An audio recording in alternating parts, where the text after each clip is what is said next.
اے پیغمبر میرے بندوں کو بتا دو کہ میں بڑا بخشنے والا ہوں، بڑا مہربان ہوں، کہ اے میرے بندو جنہوں نے اپنی جانوں پر زیادتی کی ہے اللہ کی رحمت سے نا امید نہ ہونا، اللہ تو سب گناہوں کو بخش دیتا ہے،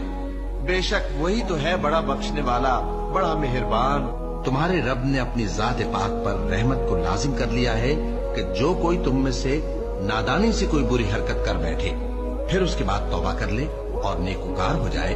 تو وہ بخشنے والا ہے، مہربان ہے۔ جان رکھو کہ اللہ سخت عذاب دینے والا ہے، اور یہ کہ اللہ بخشنے والا ہے مہربان بھی، کہ اگر اللہ تمہارے دلوں میں نیکی معلوم کرے گا تو جو مال تم سے چھن گیا ہے اس سے بہتر تمہیں عنایت فرمائے گا اور تمہارے گناہ بھی معاف کر دے گا، اور اللہ بخشنے والا ہے، مہربان ہے۔